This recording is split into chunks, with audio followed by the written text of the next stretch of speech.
We will not renew our loans under any consideration. On September 1st, we will demand our money. We will foreclose and become mortgagees in possession. We can take 2/3 of the farms west of the Mississippi and thousands of them east of the Mississippi as well at our price. Then the farmers will become tenants, as in England. These depressions could be controlled because America was on the gold money standard. Since gold is scarce, it's one of the easiest commodities to manipulate. People wanted silver money legalized again so they could escape the stranglehold the money changers had on gold money. People wanted silver money reinstated, reversing Mr. Said's Act of 1873, by then called the Crime of '73. By 1896, the issue of more silver money had become the central issue in the presidential campaign. William Jennings Bryan, a senator from Nebraska, ran for president as a Democrat on the free silver issue. At the Democratic National Convention in Chicago, he made an emotional speech which won him the nomination entitled Crown of Thorns and Cross of Gold. Though Bryan was only 36 years old at the time, this speech is widely regarded as the most famous oration ever made before a political convention. In the dramatic conclusion, Bryan said, "We will answer their demand for a gold standard by saying to them, you shall not press down upon the brow of labor this crown of thorns, you shall not crucify mankind upon a cross of gold." The bankers lavishly supported the Republican candidate, William McKinley, who favored the gold standard. The resulting contest was amongst the most fiercely contested presidential races in American history. Bryan made over 600 speeches in 27 states.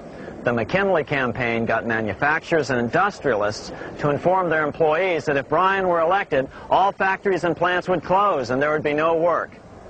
The ruse succeeded. McKinley beat Bryan by a small margin. Bryan ran for president again in 1900 and in 1908, but fell short each time.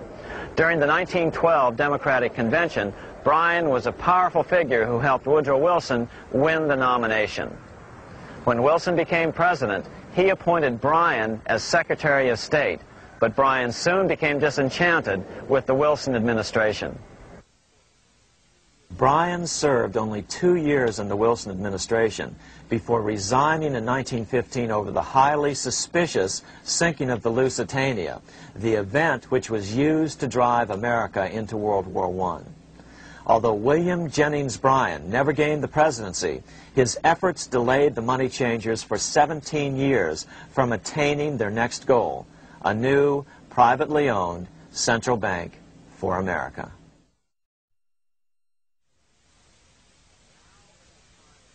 Now it was time for the money changers to get back to the business of a new private central bank for America. During the early 1900s, men like J.P. Morgan led the charge. One final panic would be necessary to focus the nation's attention on the supposed need for a central bank. The rationale was that only a central bank can prevent bank failures. Morgan was clearly the most powerful banker in America and a suspected agent for the Rothschilds. Morgan had helped finance John D. Rockefeller's Standard Oil empire. He had also helped finance the monopolies of Edward Harriman in railroads, of Andrew Carnegie in steel, and of others in numerous industries.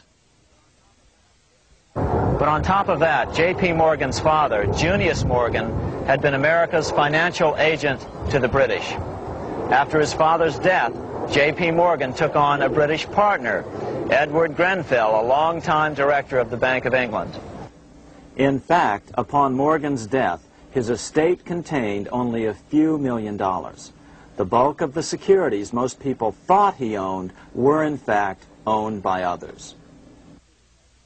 In 1902, President Theodore Roosevelt allegedly went after Morgan and his friends by using the Sherman Antitrust Act to try to break up their industrial monopolies.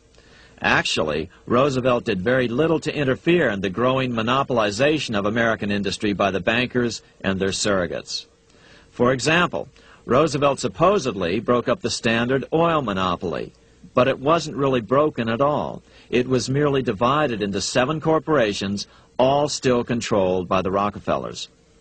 The public was aware of this thanks to political cartoonists like Thomas Nast, who referred to the bankers as the money trust. By 1907, the year after Teddy Roosevelt's re-election, Morgan decided it was time to try for a central bank again. Using their combined financial muscle, Morgan and his friends were secretly able to crash the stock market. Thousands of small banks were vastly overextended. Some had reserves of less than 1% thanks to the fractional reserve principle. Within days, bank runs were commonplace across the nation. Now Morgan stepped into the public arena and offered to prop up the faltering American economy by supporting failing banks with money he manufactured out of nothing. It was an outrageous proposal, far worse than even fractional reserve banking, but Congress let him do it. Morgan manufactured $200 million worth of this completely reserveless private money and bought things with it, paid for services with it, and sent some of it to his branch banks to lend out at interest. His plan worked. Soon, the public regained confidence in money in general and quit hoarding their currency.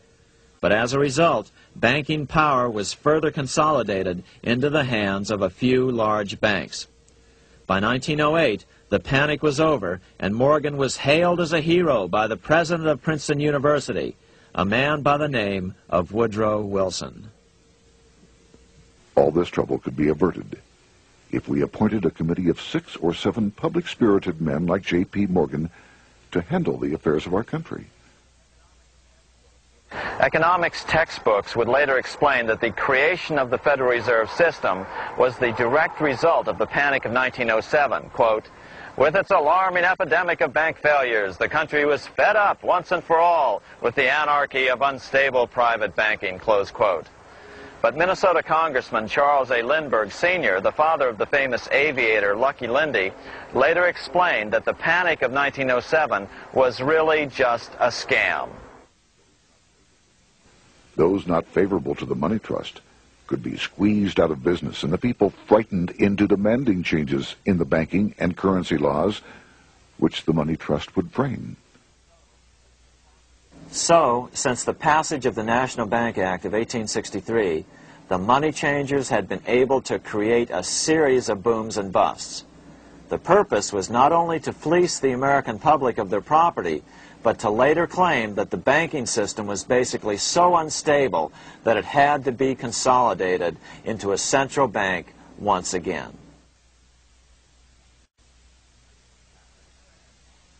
After the crash, Teddy Roosevelt, in response to the panic of 1907, signed into law a bill creating something called the National Monetary Commission. The commission was to study the banking problem and make recommendations to Congress. Of course, the commission was packed with Morgan's friends and cronies. The chairman was a man named Senator Nelson Aldrich from Rhode Island. Aldrich represented the Newport, Rhode Island homes of America's richest banking families. His daughter married John D. Rockefeller, Jr., and together they had 5 sons: John, Nelson, who would become vice president in 1974, Lawrence, Winthrop, and David, the head of the Council on Foreign Relations and former chairman of Chase Manhattan Bank. As soon as the National Monetary Commission was set up, Senator Aldrich immediately embarked on a 2-year tour of Europe, where he consulted at length with the private central bankers in England, France, and Germany. The total cost of his trip alone to the taxpayers was $300,000, an astronomical sum in those days.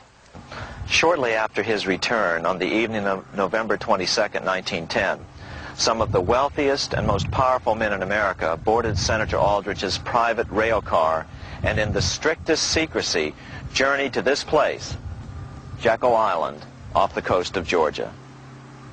With the group came Paul Warburg.